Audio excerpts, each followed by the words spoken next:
السلام علیکم، میں ہوں آپ کی ہوسٹ اقرا یاسین اور میں امید کرتی ہوں کہ آپ سب لوگ ایمان اور صحت کی بہترین حالت میں ہوں گے۔ آج بسم اللہ ناول جو کہ تحریر ہے مہرون نساء شاہ میر کی کے نیکسٹ پارٹ کو آپ کے لیے لے کر آئی ہوں، تو جلدی سے آ جاتے ہیں ناول کی جانب۔ رات کتنے پہر بیتی کتنی باقی رہی کچھ پتہ نہیں تھا۔ مہمان جا چکے تو گوادر سونا سونا ہو گیا۔ کالی سیاہ رات میں چند ستارے اپنے کندھوں پر سارا بوجھ لادے روشنی کا ٹھیکہ لیے ہوئے تھے۔ چاند آج شرمایا شرمایا سا تھا، بادلوں کی اوٹ میں کسی نو بیاہتا دلہن کی طرح۔ گھر کے پچھلے صحن میں اس وقت خاموشی تھی۔ کسی پڑوسی گھر سے ذرا سی روشنی صحن میں دو زنوں بیٹھی زینیا کے چہرے پر پڑ رہی تھی۔ اس کے سامنے وہی سیاہ کتا ایک بار پھر بیٹھا تھا۔ چھوٹے چھوٹے روٹی کے ٹکڑے کتے کے آگے پڑے تھے، لیکن وہ کھا نہیں رہا تھا۔ اداس آنکھوں سے زینیا کو بیٹھا دیکھ رہا تھا۔ زینیا نے ابھی بھی وہی گلابی جوڑا پہن رکھا تھا، بس ہاتھ کی انگلی میں ایک پیلی انگوٹھی کا اضافہ تھا۔ کبھی وہ اس انگوٹھی کو دیکھتی اور کبھی اپنے سامنے بیٹھے سیاہ کتے کو۔ ایک شخص تھا جس نے بس اپنا نام دیا تھا، کوئی زرد سونا نہیں، کوئی چمکدار ہیرا نہیں۔ وہ شخص دل کا قرار تھا، اور ایک یہ شخص تھا جس نے سرخ چادر دی، سونا دیا، 4 لوگوں کے درمیان نام دیا، لیکن یہی وہ شخص تھا جس کے ساتھ بے چینی ہوتی تھی۔ یہاں سے میلوں دور اسلام آباد میں واقع کمبیر محل کے لان میں مہدی کرسی پر بیٹھا تھا۔ اس کے ہاتھ میں چائے کا بھاپ اڑاتا مگ تھا، اسی ہاتھ کی کلائی میں ایک برانڈڈ گھڑی۔ نظریں کسی غیر مرئی نقطے پر جمی تھیں۔ دفعتاً اس کی نظر میز پر رکھے اپنے موبائل پر پڑی۔ بحری جہاز والا سفر ایک جھماکے سے آنکھوں کے سامنے آیا تھا۔ وہ چٹانوں جیسی سخت لڑکی یاد آئی، اس کے لفظ، اس کی باتیں یاد آئیں۔ یقیناً وہ ایسے لوگوں میں سے تھی جنہیں آپ فوراً اپنے دماغ سے نہیں نکال سکتے۔ وہ دل پر اپنا اثر چھوڑ جاتی تھیں۔ مہدی چند لمحے یوں ہی بیٹھا رہا اور پھر موبائل اٹھا لیا۔ نہ جانے کیوں، کس خیال کے تحت اس کی انگلیاں عجیب لڑکی کا نمبر ڈائل کر رہی تھی۔ یہ ایک غیر مہذب حرکت تھی، لیکن وہ جاننا چاہتا تھا اس لڑکی کی اکیڈمی کے بارے میں کیا طے ہوا، یا پھر یہ شاید بہانہ تھا۔ بیل جا رہی تھی، لیکن پہلی گھنٹی بھی ابھی پوری نہیں بجی ہوگی جب مہدی نے کال کاٹ دی۔ اسے یاد آیا کہ اس وقت ایک چھوٹے علاقے کی لڑکی کو کال کرنا کس قدر غیر مہذب حرکت ہو سکتی ہے، اب کہ اس کی انگلیاں کوئی پیغام ٹائپ کر رہی تھیں۔ یہاں سے دور، کئی میل دور، زینیا حاکم کا موبائل کسی پیغام کی نوید کے ساتھ تھر تھر آیا۔ وہ جو کتے کے سامنے 2 زنوں بیٹھی تھی، ایک گہری سانس لیتے ہوئے اٹھ کھڑی ہوئی، پاس رکھی چارپائی سے اپنے موبائل اٹھا کر پیغام کھولا۔ کیا تمہاری افروزہ سے بات ہو گئی؟ مہدی۔ انگریزی میں لکھا پیغام زینیا نے مشینی انداز میں واپس لکھ کر بھیجا۔ ہو گئی۔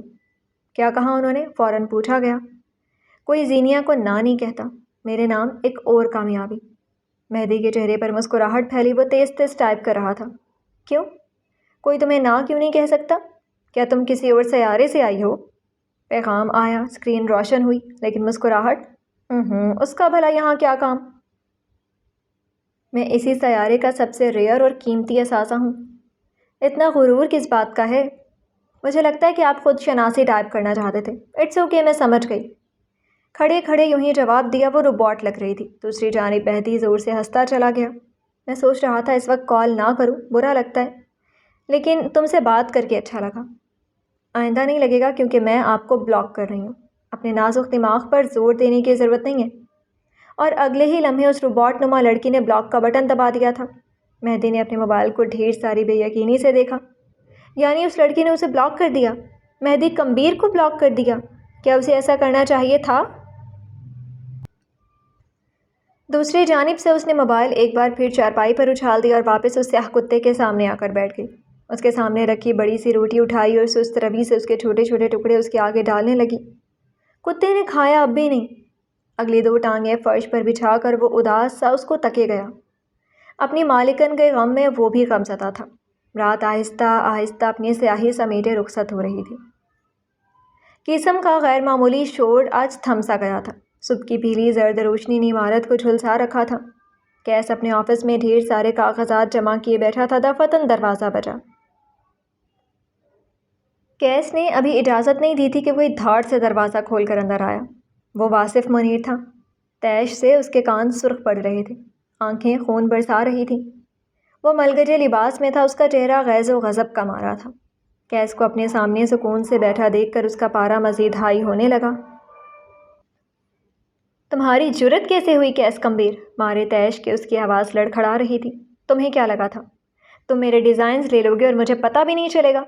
تمہیں کیا لگا تھا تم مجھ سے کہو کہ اس رات میرے آفس میں داخل ہونے والے تم نہیں بلکہ ایک بلی تھی؟ تو کیا میں مان لوں گا؟ حالانکہ میں سچ کہہ رہا تھا، وہ ایک بلی ہی تھی۔ کیس سکون سے بولا۔ کیا تمہیں یقین نہیں آیا؟ یقیناً تمہیں چند راتیں پیچھے لے کر جانا ہوگا۔ واصف منیر کے آفس میں کھڑے کیس نے اس رات اپنی پنڈلی سے بندھی پستول برآمد کی تھی۔ جو ہی وہ سیدھا ہوا، اس کے سامنے کوئی تھا، وہی جس نے ڈبے گرائے تھے، وہی جس نے مجسمے توڑے تھے، وہی جو رات کی تاریکی میں دروازہ دھکیل کر اندر داخل ہوا تھا۔ کون تھا وہ بھلا؟ ایک بلی، ایک ماں بلی جس کے منہ میں اپنا بچہ تھا، چھوٹا سا سفید رنگ اور سیاہ پٹیوں والا بچہ۔ شاید وہ اس کے لیے کسی محفوظ مقام کی طاق میں تھی۔ اپنے سامنے ایک دیو ہیکل انسان کو دیکھ کر وہ ایک ہی جست میں باہر بھاگی تھی۔ بیچاری معصوم بلی۔ کیس نے اسے جانے دیا۔ وہ جو ہی پلٹ رہا تھا، اس کی نظر میز کے قریب فرش پر گری ایک بھوری جلد کی اسکیچ بک پر پڑی۔ خستہ حال سے جلد والی اس اسکیچ بک پر کھڑکی سے آتی روشنی پڑ رہی تھی۔ کیس اچنبھے سے آگے بڑھایا۔ چند لمحے یوں ہی کھڑے رہنے کے بعد اس نے جھک کر وہ نوٹ بک اٹھا لی تھی۔ اس کی خستہ حالی بتاتی تھی اس پر کئی عرصے سے کام کیا جا رہا ہے، لیکن قسم کا تو کوئی ایسا پروجیکٹ تھا ہی نہیں جسے ایک لمبا عرصہ ملتوی رکھا گیا ہو۔ اس نے کتاب کھولی اور اگلے ہی لمحے اس کے لب اوہ میں سکڑے تھے، ابرو ستائش سے اوپر کو ہوئے، چہرے پر جاندار مسکراہٹ بکھر گئی۔ کیس کا کام کیس کا جنون تھا، اور جو کام اس وقت اس کے ہاتھ میں تھا، یہ کروڑوں کا فائدہ تھا۔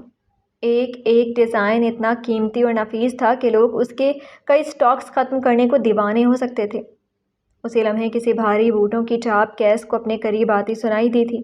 اس نے سر نہیں اٹھایا، وہ یوں ہی صفحات پلٹتا رہا تھا، یہاں تک کہ آواز ساکن ہو گئی۔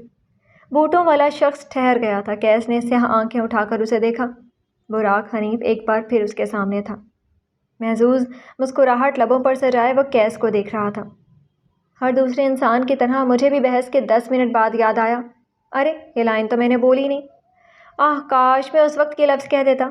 آدھا ارب ہلکے اندھیرے میں کھڑا کہہ رہا تھا۔ اسی لیے میں نے سوچا واپس جایا جائے۔ براق حنیف نے ہمیشہ دل کی سنی ہے، اور دیکھو میں تمہارے سامنے ہوں، تمہارے ہاتھ میں ایک اسکیچ بک دیکھ رہا ہوں۔ یقیناً مجھے اپنا منہ بند رکھنا ہوگا، ہے نا پیارے دوست؟ کیس سرد سا مسکرایا۔ تم اپنا منہ بند رکھو یا کھولو مجھے فرق نہیں پڑتا، لیکن یہ 4 فٹ چوڑا منہ میرے سامنے مت لایا کرو، یوں لگتا ہے جیسے کہ تمہاری شکل نہیں بلکہ کسی قوم پر عذاب آیا ہو۔ دوست، میرے پاس تمہارا راز ہے، کیا تمہیں مجھے عزت نہیں دینی چاہیے؟ اسے افسوس ہوا تھا۔ جس دن مجھ پر تمہیں عزت دینے کا وقت آیا، اس دن عزت بھی خودکشی کر لے گی کہ اسے کس بے عزت انسان کے پاس آنا پڑ رہا ہے۔ ٹریجڈی۔ موجودہ دن میں ہمارے مسئلے زیادہ بڑے ہیں۔ کیس اب تک پرسکون نظروں سے اپنے سامنے کھڑے واصف منیر کو دیکھ رہا تھا، وہ جو غصے سے مغلظات بکے جا رہا تھا۔ کیس اپنی جگہ سے اٹھ کر اس کے سامنے آیا۔ میں تم پر مقدمہ کروں گا کیس، میں کوئی عام آدمی نہیں ہوں، میں کوئی ایرا غیرا نہیں ہوں، تم میرا حق نہیں مار سکتے، تم میری کمائی میری زندگی نہیں چھین سکتے۔ اس کے منہ سے کف نکل رہا تھا۔ کیس سکون سے اس کے سامنے آ کر ٹھہرا۔ واصف منیر احمد، تم بھی میرا حق نہیں مار سکتے، تم مجھ سے میری کمائی نہیں چھین سکتے، میں بھی کوئی ایرا غیرا نہیں ہوں، میں بھی کوئی اٹھائی گیر نہیں ہوں، ہم دونوں میں سب کامن ہے سوائے ایک چیز کے۔ غور سے واصف کی آنکھوں میں دیکھا۔ تم پریویلیجڈ ہو اور میں سیلف میڈ، اس نے کہہ ڈالا۔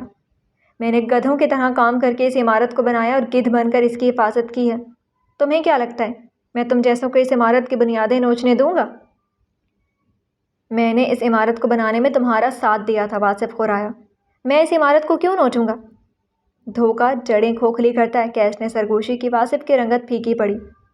تم جڑیں کھوکھلی کر کے ایک کانچ کی بے جان عمارت دو گے تو میں اس کا کیا کروں گا؟ واصف نے کچھ کہنا چاہا لیکن سارے الفاظ حلق میں دب گئے۔ یہ آفس میرا ہے، یہاں تمہیں تنخواہ میں دیتا ہوں، لوگ تمہیں قسم کے نام سے جانتے ہیں۔ وہ ایک پل کو رکا، سنجیدگی سے اپنے سامنے کھڑے آدمی کو دیکھا۔ یہ ایئر کنڈیشنڈ آفس، یہ عمارت، یہ شہرت، تمہیں یہ سب میں نے دیا تھا، تمہیں یہاں بیٹھ کر میرے لیے کام کرنا تھا، لیکن تم نے کیا چنا؟ تم نے غداری چنی، اور ایک سلطان ہوتے ہوئے میرا فرض ہے کہ تمہیں سزا دی جائے۔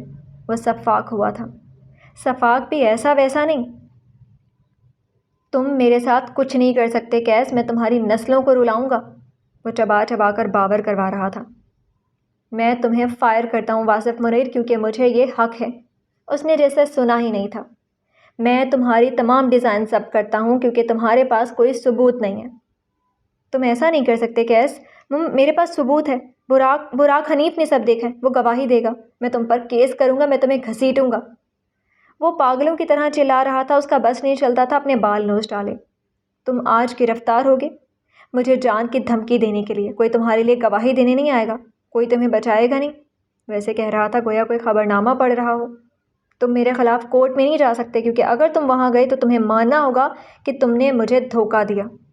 اب کے واصف کے پیروں سے صحیح معنوں میں زمین کھسکی تھی۔ تم میرے ساتھ ایسا نہیں کر سکتے کیس۔ اب کے اس کے لہجے میں شوق تھا۔ میں نے تمہارے ساتھ کام کی ہے، تم میرے ساتھ ایسا نہیں کر سکتے۔ دھوکے کی ایک خاصیت ہوتی ہے، یہ پلٹ کر آپ ہی کے پاس آتا ہے۔ تمہاری باری آ چکی واصف منیر۔ میں نے دھوکہ نہیں دیا کیس، خدا کی قسم میں نے دھوکہ نہیں دیا۔ وہ گھگھیا رہا تھا۔ کیس اب پلٹ کر اپنی میز تک جا رہا تھا۔ میں بس تمہیں سرپرائز دینا چاہتا تھا۔ میں نے جو کچھ کیا تمہارے لیے قسم کے لیے کیا، مجھے معاف کرو۔ اچھا ایک منٹ ہم بات کر لیتے ہیں۔ اس کے الفاظ بے ربط تھے، باتوں کا کوئی جوڑ نہیں ملتا تھا۔ کیس انٹرکام اٹھائے سیکیورٹی کو بلا رہا تھا۔ واصف منیر کا دل بند ہونے لگا۔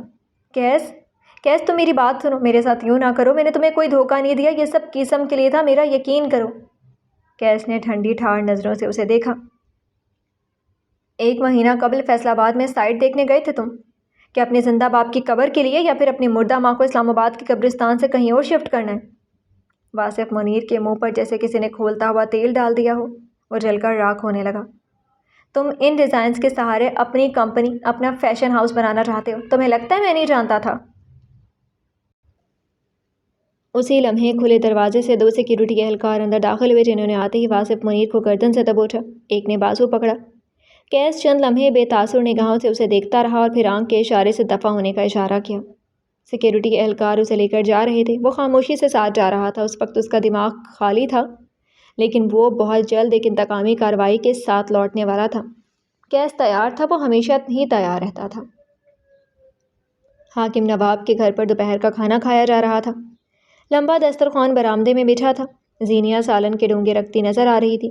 کونج چاولوں کا ڈش بے ڈھنگے انداز میں بھرے ہوئے آتے دکھائی دے رہی تھی۔ بشر خاموشی سے ایک طرف بیٹھا تھا۔ دادی اماں سربراہی جگہ پر بیٹھی تھی۔ ان کے دائیں طرف ابا بیٹھے تھے اور بائیں جانب آ کر کونج بیٹھی۔ امینہ بیگم نے بشر کے ساتھ والی جگہ سنبھال لی اور زینی ابا کی لائن میں ذرا فاصلے پر۔